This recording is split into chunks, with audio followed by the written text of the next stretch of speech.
बाजार आज और कल में आपका स्वागत है। इस खास शो के जरिए हम आपको बताते हैं बाजार का आज का पूरा एक्शन और साथ ही कल के बाजार में किस तरह का ट्रेड आपको करना है, कल का बाजार कैसा रह सकता है, इन तमाम मुद्दों पर हम बातचीत करते हैं। और इस शो में हमारे साथ जुड़े हैं जी बिजनेस के मैनेजिंग एडिटर अनिल सिंघवी।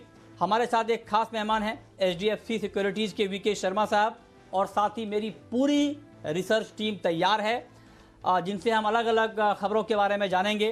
कुशल बताएंगे बाजार का आज का पूरा एक्शन। संदीप से हम जानेंगे कि इंश्योरेंस सेक्टर में तेजी की बड़ी वजह क्या है।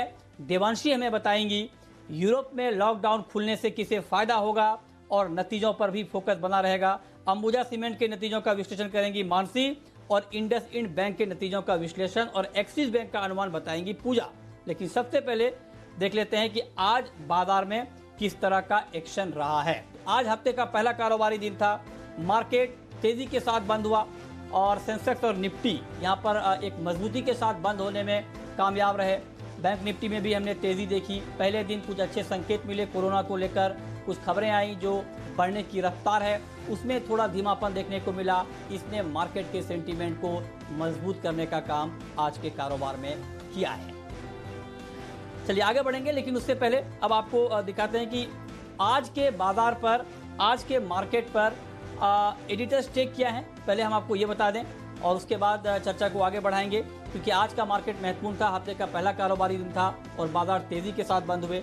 तो आज के एडिटर्स टेक के लिए हमारे साथ जी बिजनेस के मैनेजिंग एडिटर अनिल सिंह भी बने हुए हैं। अनिल जी, बहुत बहुत स्वागत है। हफ्ते की शुरुआत बहुत दमदार हुई है। क्या आपको लगता है कि ये दमदार शुरुआत पूरे हफ्ते बनी रहेगी?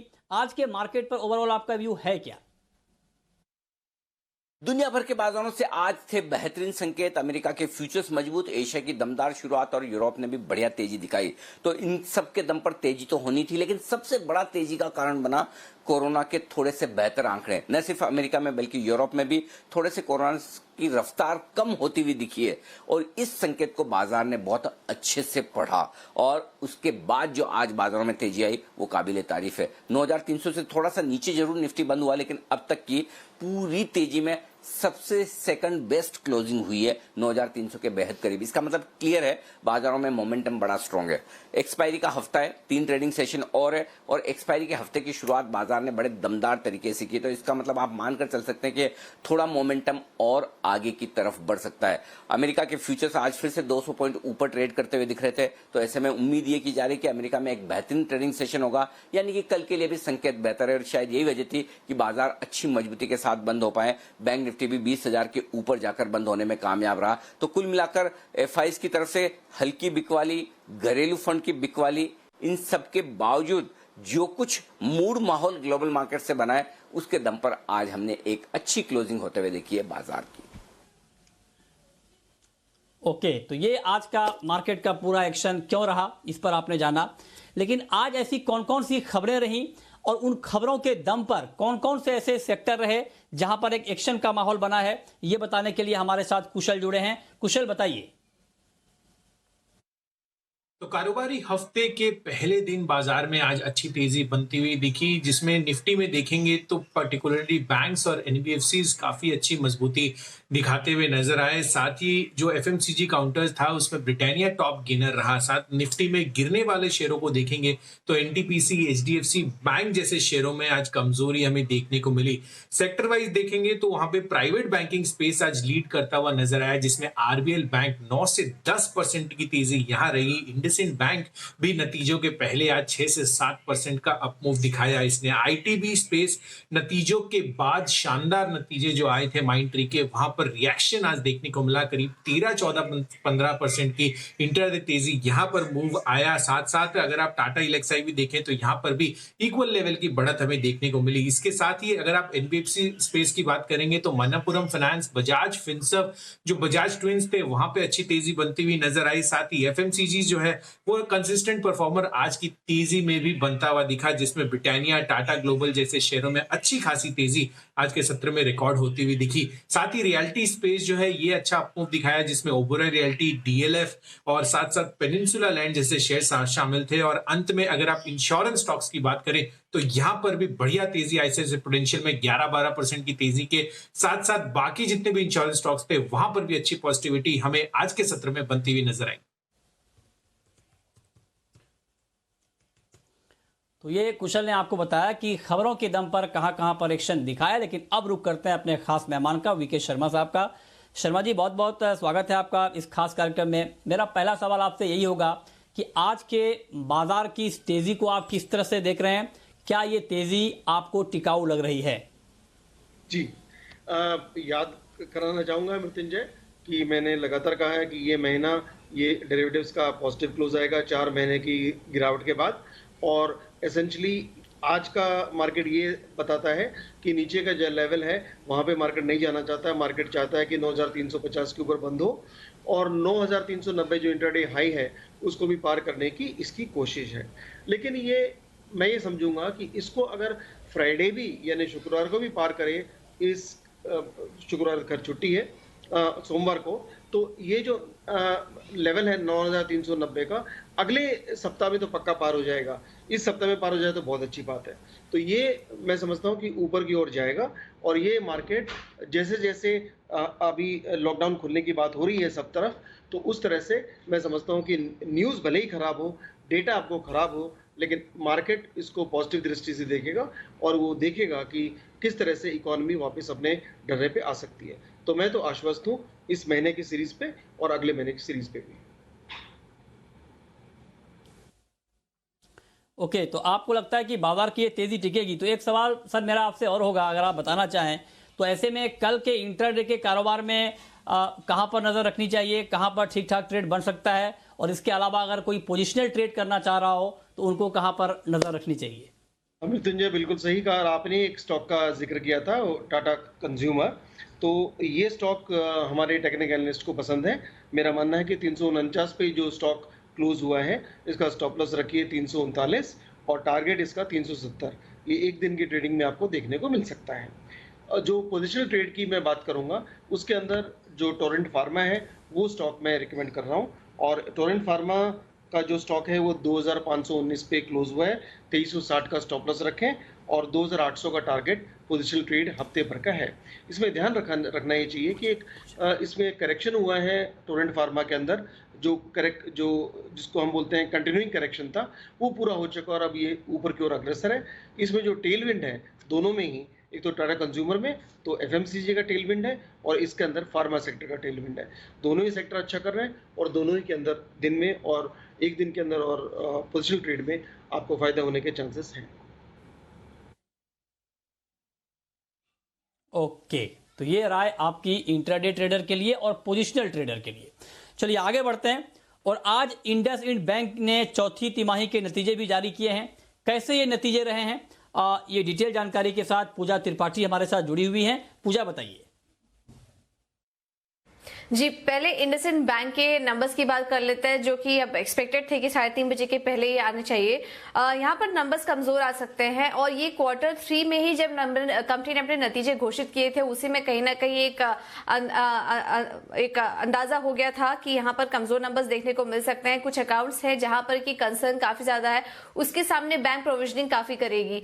मिसाल के तौर पर इनके कुछ SME, कॉर्पोरेट और रिटेल, यहाँ पर उनको अधिक प्रोविजनिंग करनी पड़ सकती है। कोविड-19 की दिक्कतें और ज्यादा बढ़ गई हैं उसके चलते। तो हमारा अनुमान है कि 80% की बढ़त इस बार प्रोविजनिंग में देखने को मिलेगी, जिसका कि एक हिट असर मुनाफे पर पड़ेगा। और हमारा अनुमान है कि 58% की गिरावट कंपनी के मुनाफे में देखने को मिल सकती है। लेकिन ये जो हम तुलना कर रहे हैं ये साल दर साल नहीं कर रहे हैं, तिमाही दर तिमाही कर रहे हैं, क्योंकि Q1 FY20 में भारत फाइनेंशियल के साथ कंपनी की मर्जर की प्रक्रिया पूरी हुई थी। तो सालाना आधार पर तो नंबर्स कंपेयर नहीं कर सकते। अगर क्वार्टर भी देखेंगे तो ग्रोथ धीमी ही है। एक और बात जहां पर आपको नजर रखनी है वो ये है कि कंपनी का मैनेजमेंट भी बदला है।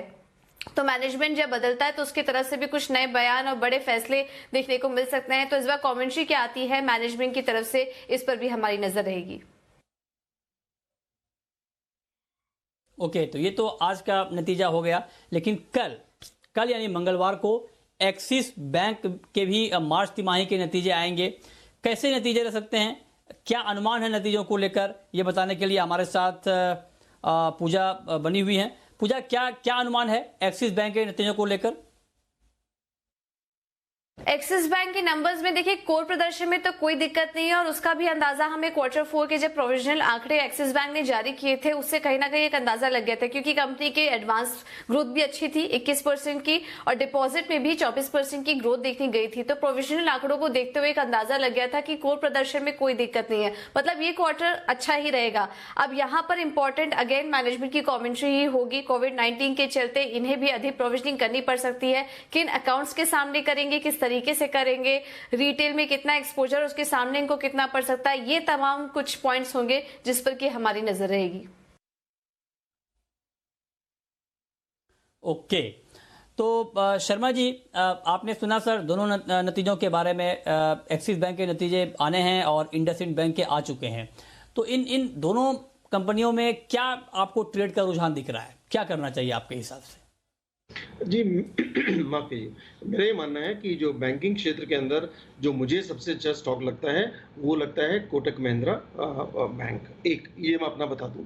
अब रह गए ये दोनों बैंकों के बारे में, तो अब ये मान के चलिए कि ये दो बैंक और बाकी बैंकिंग सेक्टर भी इस क्वार्टर के ऊपर इम्पैक्ट पड़ा है और पड़ेगा, और आने वाले 2 क्वार्टर भी कमजोर रह सकते हैं।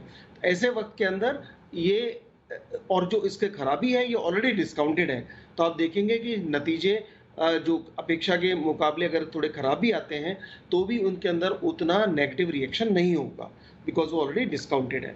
तो मैं समझता हूं कि इनको अगर आपकी अवधि 6 महीने से ज़्यादा है तो इनको गिरावट के तौर पे इनको खरीदा जा सकता है। ओके, ठीक है, तो ये राय है आपकी इन दोनों कंपनियों की शेयर पर। चलिए आगे बढ़ते हैं। आईसीआईसीआई प्रूडेंशियल ने कमजोर नतीजे पेश किए थे, बावजूद इसके न सिर्फ शेयरों में जोरदार तेजी रही बल्कि जीवन बीमा कंपनियों में नई जान आ गई है। आखिर ऐसा क्या हुआ कि कमजोर नतीजों के बाद भी शेयर में अच्छी खासी तेजी रही है, ये हमें बताने के लिए संदीप ग्रोवर हमारे साथ जुड़े हैं। बताइए संदीप। देखिए, नंबर्स तो डेफिनेटली आईसीआईसीआई प्रूडेंशियल के खराब थे, लेकिन जोश भरा है मैनेजमेंट की कमेंट्री ने, जो कि बहुत मजबूत थी, और इसने कहीं ना कहीं ज़्यादातर जो चिंताएं हैं वो सेक्टर की खत्म कर दी हैं आईसीआईसीआई प्रूडेंशियल के साथ साथ। देखिए, पहली बात जो उन्होंने ये कही कि अपनी कमेंट्री में कि जो फिक्स्ड इनकम पोर्टफोलियो है उसमें इनका करीब 94% एक्सपोजर जो है वो सरकारी बॉन्ड्स या तो फिर AAA रेटेड बॉन्ड्स का है, तो उस लिहाज से ये तो चिंता खत्म होगी। दूसरी बात, 150% का रेगुलेटरी नियम है जहां तक सॉल्वेंसी रेशो की बात है, इनकी सॉल्वेंसी रेशो 194% है, तो कोई अगर दिक्कत आती भी है, सिचुएशन बिगड़ती भी है, तो सॉल्वेंसी रेशो जो रेगुलेटरी नॉर्म्स है उसके नीचे चली जाएगी, ऐसी आशंका तो नहीं है। तो ये तो हो गई दूसरी बात। तीसरी बात, आप देखिए जो गारंटी रिटर्न वाले प्रोडक्ट्स हैं वो उनकी कुल लायबिलिटीज का मात्र 0.4% यानी कि आधे % से भी कम है, ये कहीं ना कहीं तीसरी बात है। और चौथी बात जो उन्होंने कही अपनी कमेंट्री में वो ये है कि नॉन लिंक सेविंग्स और जो प्रोटेक्शन सेगमेंट है जो कि ज्यादा प्रॉफिटेबल सेगमेंट है, वो इनका जो वैल्यू ऑफ न्यू बिजनेस है VNB उसका करीब 74% के आसपास कंट्रीब्यूट करता है। साथ ही साथ कोरोना से जितनी भी देश में मौतें हुई हैं उसका महज 2 ऐसे केसेस हैं जो कि इनके क्लेम के तहत सामने आते हुए दिखे हैं, तो वो भी एक चिंता थी। और पांचवी बात उन्होंने ये भी कही कि 20 साल से आप देखिए कंपनी ने जो NPS लेवल है वो करीब करीब 0 के आसपास है। यही कारण है ब्रोकर्स का भरोसा स्टॉक पे बढ़ता हुआ दिखा है, बरकरार है। आईसीआईसीआई प्रूडेंशियल पर CLSA और क्रेडिट स्विस की रिपोर्ट आई हैं, टारगेट जरूर कम किए गए हैं लेकिन जो रेटिंग है उसमें कोई बदलाव नहीं किया गया। आईसीआईसीआई प्रूडेंशियल पर CLSA ने खरीदारी की राय बरकरार रखी है, VNB मार्जिन में बढ़त हुई है उससे खुश हैं। दूसरी ओर क्रेडिट स्विस ने भी आउटपरफॉर्म की रेटिंग बरकरार रखी है, EPS अनुमान जरूर कट किए हैं लेकिन वो कह रहे हैं कि मार्जिन में सुधार की उम्मीद है। तो उस लिहाज से देखा जाए ब्रोकर्स का भरोसा भी बरकरार है, बावजूद इसके नंबर खराब रहे हैं लेकिन दमदार कमेंट्री ने पूरे सेक्टर में जोश भर दिया आज। ओके, तो ये वजह थी जिससे आज अच्छा खासा जोश हमने देखा है। और आज अंबुजा सीमेंट ने भी चौथी तिमाही के नतीजे जारी किए हैं। कैसे रहे हैं अंबुजा सीमेंट के नतीजे, ये बताने के लिए हमारे साथ मानसी जुड़ी हुई हैं। मानसी, बताइए। बिल्कुल मृत्युंजय, देखिए नतीजे बिल्कुल हमारे अनुमान की तरह ही आते दिखे हैं। बिक्री और मुनाफे में हमने अनुमान लगाया था कि गिरावट दिखेगी, जो कि दिखी है, और साथ ही मार्जिन और कामकाजी मुनाफे के फ्रंट पर बढ़त हमने देखी है। बिक्री की अगर मैं बात करूं तो अनुमान हमारा था कि यहाँ पर करीब 6% तक की गिरावट दिखेगी। कम गिरावट दिखी है, लेकिन 3% की गिरावट बिक्री के फ्रंट पर भी हमने देखी है। कह सकते हैं कि अनुमान से बेहतर नतीजे हैं, क्योंकि रियलाइजेशन में 6% की बढ़त दर्ज है। यही अनुमान हम लगाकर चल रहे थे। वॉल्यूम्स की अगर बात करें तो 12% की गिरावट यहाँ पर देखी गई है। हमारा अनुमान 10% का था। रियलाइजेशंस जो कि बढ़ते दिखे हैं, इसका सीधा असर कामकाजी मुनाफे पर पड़ता दिखा है। करीब 30% का इजाफा कामकाजी मुनाफे में आता हुआ दिखा है। 463 करोड़ से 604 करोड़ पर कंपनी के कामकाजी मुनाफे के आंकड़े जाते दिखे हैं, जबकि 491 करोड़ का हम अनुमान लगाकर चल रहे थे। हालांकि इंडस्ट्री में सुस्ती का असर मुनाफे पर दिखा जरूर है। हम 11% का गिरावट का अनुमान लगा रहे थे, 7% की गिरावट देखने को मिली है। 380 करोड़ की मुनाफे के आंकड़े का अनुमान था हमारा, 399 करोड़ पर मुनाफे का आंकड़ा आता हुआ दिखा है। मांग में कमी और लॉकडाउन का असर मुनाफे पर नजर आया, और इकोनॉमी में सुस्ती और मांग में कमी से बिक्री भी घटती हुई दिखी है। आपको बता दें, मार्जिन के फ्रंट पर हमारा अनुमान था 17.8% मार्जिन बढ़ते हुए दिखेंगे, लेकिन मार्जिन और ज्यादा बढ़ते हुए दिखे। 21.4% मार्जिन बढ़े हैं। ओके, तो ये नतीजे। अब शर्मा जी, मैं आपसे जानना चाहता हूं कि मुनाफा घटा है, आय घटी है अंबुजा सीमेंट की, मार्जिन बढ़ा है। अब आगे का क्या आउटलुक आप देख रहे हैं? क्या संकेत आपको अंबुजा सीमेंट के लिए आगे दिख रहे हैं? जी, अगर मैं लंबी अवधि के लिए थोड़ा भी पीछे की तरफ नजर डालूं तो सीमेंट सेक्टर के अंदर एसीसी और अंबुजा के मुकाबले हमें अल्ट्राटेक बेहतर लगता है। लेकिन ये जो इस पर्टिकुलर रिजल्ट के ऊपर जो अगर कमेंट करना हो तो ये दर्शाता है कि कंपनी के अंदर अभी कैपेबिलिटी है कि बेटर प्राइसिंग की, तो वो अच्छी बात है। तो ये स्टॉक तो अच्छा परफॉर्म कर सकता है, पर सेक्टर की जो चॉइस है उसके अंदर हम अल्ट्राटेक हमें बेहतर पसंद है, बिकॉज ओवरऑल उसको वो अपने कॉस्ट को, नए प्लांट्स के कॉस्ट को अपने कम पे डालता है। और अब वक्त है ये जानने का कि कल के बाजार में आपकी रणनीति होनी क्या चाहिए, और ये बताने के लिए हमारे मैनेजिंग एडिटर अनिल सिंघवी हमारे साथ जुड़े हुए हैं। अनिल जी, अगर कल के मार्केट को देखें और जिस तरह की खबरें आई हैं, कोरोना के चलते लॉकडाउन की तलवार तो लटकी हुई है ही। महाराष्ट्र जैसे कुछ राज्य अभी भी लॉकडाउन बढ़ाने के मूड में दिख रहे हैं। ऐसे में जितनी भी खबरें आ रही हैं कोरोना को लेकर के, इसको देखते हुए कल के लिए क्या रणनीति बनानी चाहिए? जहां तक कल का सवाल है, इसमें कोई डाउट नहीं कि अब बाजार के लिए 9200 9250 कल एक मजबूत सपोर्ट के तौर पर काम करेगा। उसके नीचे जाने पर ही कमजोरी का संकेत आएगा। 9400 के पार निकल कर टिके तो फिर बहुत अच्छी मजबूती और होती हुई दिखेगी बाजार में। एक्सपायरी तक 9000 9500 की एक ट्रेडिंग रेंज निकल कर आ रही, जिसमें बाजार ट्रेड करने की कोशिश करेंगे। और बैंक निफ्टी में आप मेरे ख्याल से 19500 20500 ये रेंज हो सकती है जिस पर बाजार ट्रेड करने की कोशिश करे। जहां तक लॉकडाउन का सवाल है, इसमें कोई डाउट नहीं कि बाजार मानकर चल रहा है कि जो रेड जोन्स हैं वहां पर तो लॉकडाउन बढ़ना ही है, लेकिन उसके बावजूद बाजार बहुत ज्यादा चिंतित इसलिए नहीं है कि कमोबेश हमें पता है कि लॉकडाउन 3 मई को सब जगह से खत्म होने वाला नहीं है। तो इसलिए लॉकडाउन एक्सटेंड होने की खबर के आशंका के बावजूद बाजार मजबूती के साथ चलते हुए नजर आ रहे हैं। बस यही है कि कोरोना के केसेस दुनिया में और भारतीय बाजारों में, हमारे यहाँ ना बढ़े, इतना काफी है, तो उसको हम बचा सकते हैं। ओवरऑल ग्लोबल मार्केट्स मजबूत है और उसका फायदा भारतीय बाजारों को मिलना चाहिए। हो सकता है कल भी मिले। ओके, तो ये कल का मार्केट कैसा रहेगा ये आपने जाना। लेकिन शर्मा जी, आपने इंट्राडे, पोजिशनल और मार्केट के बारे में ओवरऑल बताया है, लेकिन लॉन्ग टर्म इन्वेस्टर के लिए अभी मार्केट में क्या है? क्या लॉन्ग टर्म इन्वेस्टर को अभी मार्केट में एंटर करना चाहिए, और अगर हाँ तो किस शेयर के जरिए? जी, 7500 पे भी ये लेवल, ये स्टॉक, मतलब ये बताया गया था कि ये मार्केट लेने का है। और अप्रैल में पहले भी मैंने एक बार SBI लाइफ को बोला था, अभी मैं दोबारा उसको रीआइटरेट कर रहा हूँ। SBI लाइफ इंश्योरेंस कंपनी, ये कंपनी ऐसी है जो सबसे बड़ा जो बैंक है, commercial bank, state bank of India, उसकी ये सब्सिडरी है। और ये जो बैंक है, इसके 24,000 तो ब्रांचेज हैं SBI की, और उनके बहुत ही कम ब्रांचेज को यूज करके ये इस नतीजे पे पहुंचा है कि करीब 6.4% इसका न्यू बिजनेस प्रीमियम के अंदर मार्केट शेयर है। इस महीने ये थोड़ा पिछड़ा है एचडीएफसी से, अदरवाइज पिछले महीने और उससे पहले भी ये लीडर था प्राइवेट सेक्टर इंश्योरेंस में। ये देखते हुए कि इसकी जो सॉल्वेंसी रेशियो भी अच्छी है और बहुत तो चलिए समय कम है तो टारगेट बता देता हूँ। हमारा मानना है कि 15 से 20% के रिटर्न इसमें मिल सकते हैं और 715 सालाना मिल सकते हैं, साल दर साल 715 का जो लेवल है और ये आपको साल भर में 850-860 का लेवल दिखा सकता है, जो करीब 20% का रिटर्न है। ओके, बहुत बहुत शुक्रिया शर्मा जी आपका, और साथ ही मेरी पूरी रिसर्च टीम का हमारे साथ जुड़ने के लिए, बताने के लिए कि आज का बाजार कैसा रहा है और कल का बाजार कैसा रह सकता है। तो फिलहाल इस बुलेटिन में इतना ही।